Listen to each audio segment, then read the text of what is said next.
गुस्ल करके बाहर निकले। उम्मुल मोमिनीन हजरत आयशा ने थोड़ा आटा लेके हुजूर के लगा दिया। नौकर हूं, एक बाल्टा पानी उठा के आया हूं, फिर जाऊं। हुजूर मुस्कुराए, फिर चले गए। क्या बात है यार, वाह वाह। फिर साफ किया, फिर आए। फिर आए। हुजूर ने कपड़े से तन फरमाए, बाहर जाने लगे। उम्मुल मोमिनीन आयशा सिद्दीका ने यूं हाथ लगा दिया। बीवी से कह रहा, बिजी हूं, बिजी हूं। कायनात में कोई मेरे नबी से ज्यादा मसरूफ हो तो लाके दिखा। 63 साल जिंदगी में दुनिया के कोने कोने तक इस्लाम का परचम भी पहुंचाना, एक एक वजूद को जीने का सलीका भी देना, बच्चों की पैदाइश से लेकर के आखिरी सांस तक की जिंदगी का एक एक जाविया सिखाना है। और सिर्फ चंद लोगों को नहीं, एक एक फर्द। कितनी मसरूफ तरीन जात होगी मेरे नबी की। ये सब कुछ करने के बाद फिर रात को रब्बे हबली की सदाएं भी देनी है, फिर गार में जाके रब को रो के भी दिखाना है, फिर आंसू बहा के उम्मत के लिए मगफिरत की दुआएं भी मांगनी है।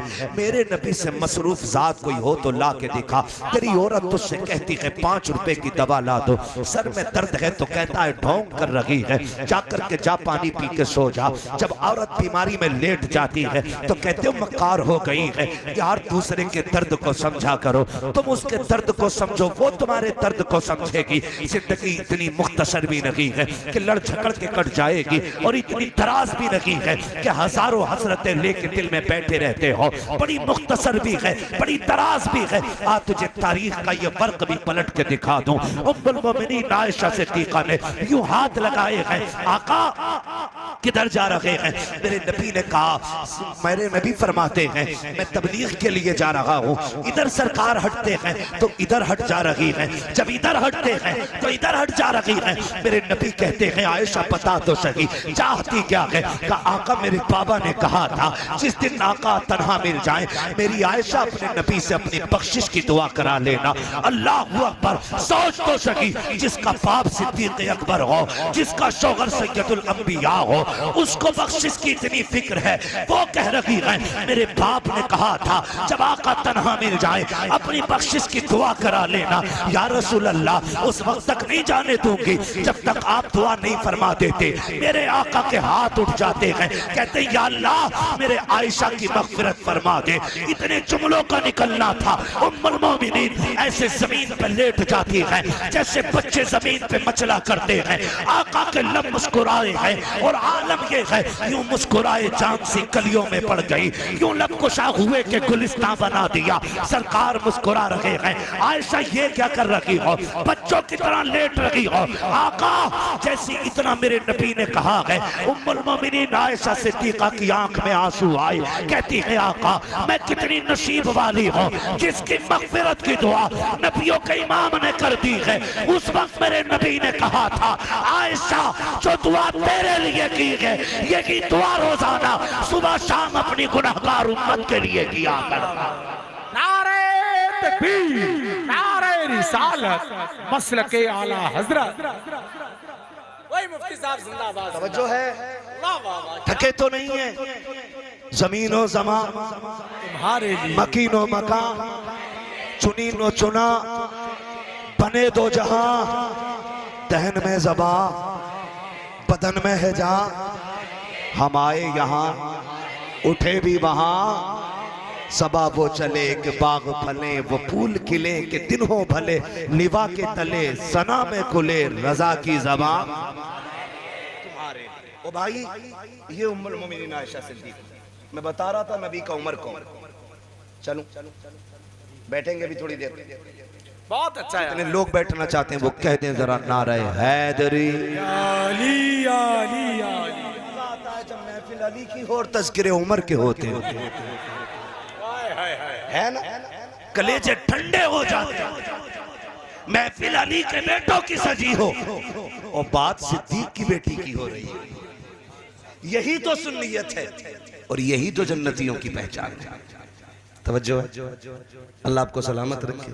उम्मुल मोमिनीन आयशा सिद्दीका फरमाती है कि हुजूर मुझे कभी 1 मिनट के लिए भी अपनी नजर से, 1 लम्हे के लिए अपनी नजर से जुदा नहीं होने देते थे। कहते लेकिन वो दिन मेरी जिंदगी के इतने मुश्किल दिन थे। आका घर में आए, मुझसे चेहरा फेर लिया।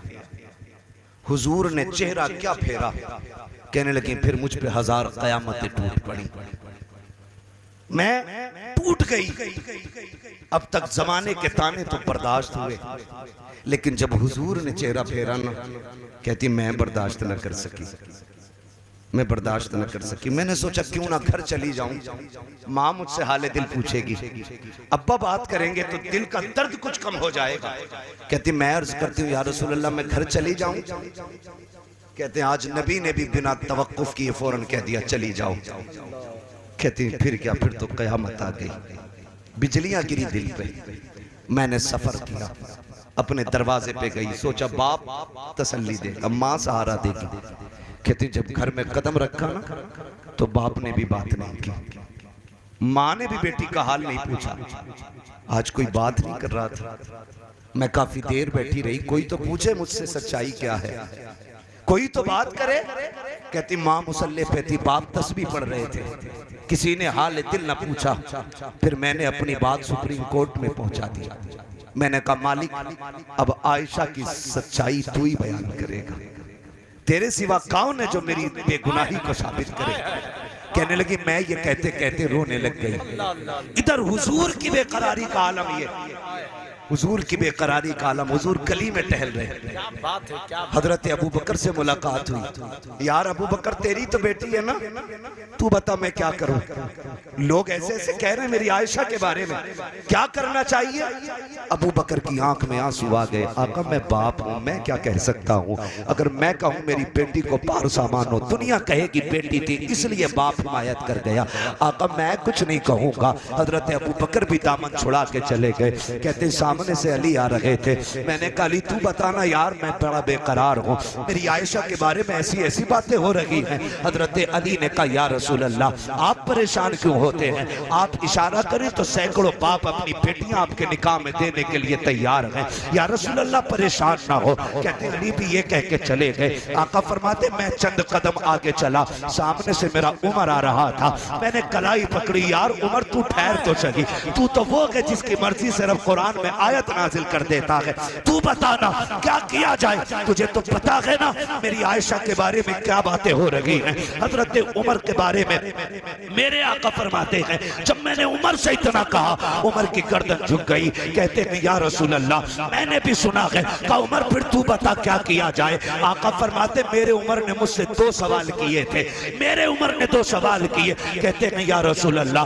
क्या आपके बदन पे कभी मक्खी बैठी है। मैंने कहा उमर कभी नहीं बैठी। क्या आपके पसीने से कभी बदबू आई है। मैंने कहा उमर कभी नहीं आई है। कहा महबूब फिर परेशान क्यों होते हैं, जो रब आपके बदन पे मक्खी नहीं बैठने देता वो तेरे बिस्तर पे गंदी आयशा अगर होती तो कैसे आने देता।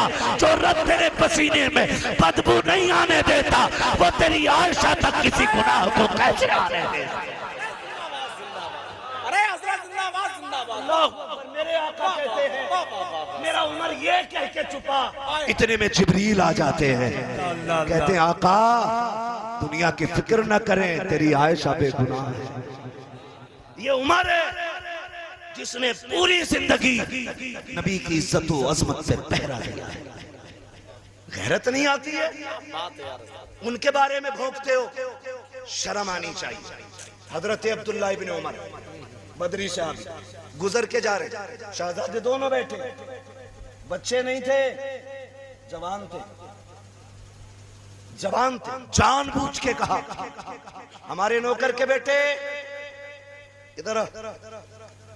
हजरत अब्दुल्लाह इब्न उमर नौकर का बेटा, लेकिन किसमें ताब थी जो हुजूर के शहजादों का फरमान टाल देता।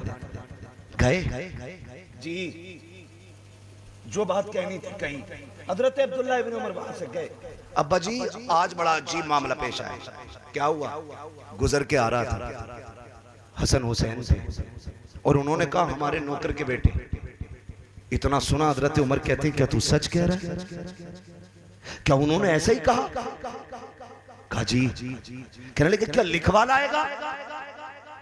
कहा क्यों नहीं। फरमाया ले ये कलम ले और ये दस्तावेज लिखवा के ला। आगे दौड़ के दोनों भाई वहीं थे। कहा जो तुमने कहा लिख दोगे? कहने लगे अली के बेटे जो कहा करते वो करके भी दिखाया करते। का फिर लिखो। आपने लिख दिया, उमर हमारा नौकर है। नीचे दस्तखत कर। बेटा तोड़ के लेकर के आया। अब्बा जी ये देखो, हमने कहा था ना कि उन्होंने नौकर का बेटा कहा है, उन्होंने लिख दिया है। नीचे देखो हुसैन के दस्तखत भी हैं, नाम लिखा है। हजरत उमर ने उस तहरीर को लिया, आंख में आंसू आ गए, होठों से लगाया, चूमने के बाद आंखों पे रखा और फिर शहजादे की तरफ बढ़ाया। का इसे संभाल के रखना। अब्बा किस लिए? का मेरा इंतकाल हो जाए तो मेरे कफन में रख देना। का क्यों? का जब महबूब से कब्र में मुलाकात होगी आका कहेंगे उमर बता कैसी ड्यूटी निभा के आया है, तब मैं फख्र से कहूंगा आका जब तक आपके साथ था आपकी नौकरी करता रहा, आपके बाद आपके बेटों की नौकरी करके आया हूं। और कहेंगे दलील क्या है? हुसैन के दस्तखत दिखा के कहूंगा मैं आपके बेटों का नौकर था। ये देखो हुसैन ने मुझे अपना नौकर कह के पुकारा। क्या बात है यार हजरत, जिंदाबाद जिंदाबाद, सुभान अल्लाह सुभान।